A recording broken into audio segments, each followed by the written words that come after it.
5 years after the attacks of September 11th, America continues to face a challenging enemy. One which is totally invisible, which is submerged within the civilian fabric of society, which wears T-shirts, denim jeans, baseball caps. But is infected by an ideology of violent global jihad.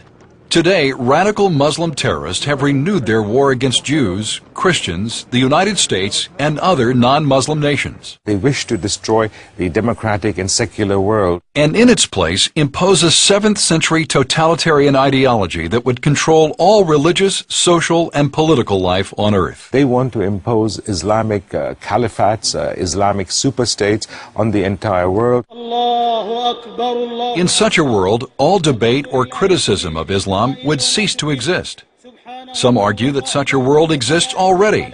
Since 9/11, anyone who dares to criticize Islam or its agenda and history faces the wrath of potentially millions of Muslims.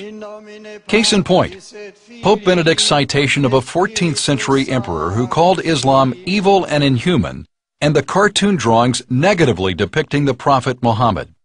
Both drew violent reactions from Muslims worldwide. To some, it appears that Muslims are always ready and waiting to be outraged.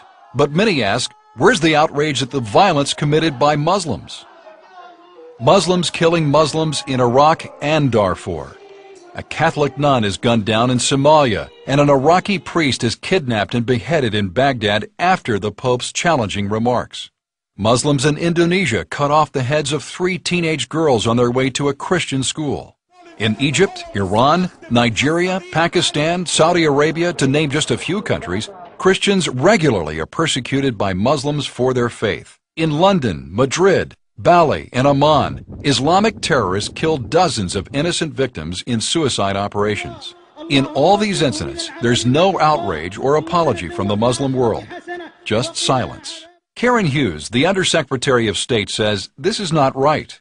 In a letter published in USA Today titled, "Where's the Outrage?" Hughes writes that a much louder chorus of voices needs to join in condemning it.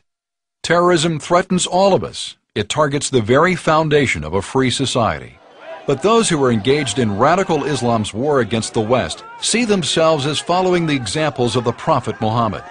And according to them, anyone who insults Islam or the Prophet should be put to death. Robert Spencer knows a thing or two about the Prophet Muhammad. Spencer takes on the most sacred figure in Muslim history. His latest book, The Truth About Muhammad, founder of the world's most intolerant religion, looks at what Islam's founder actually did and taught.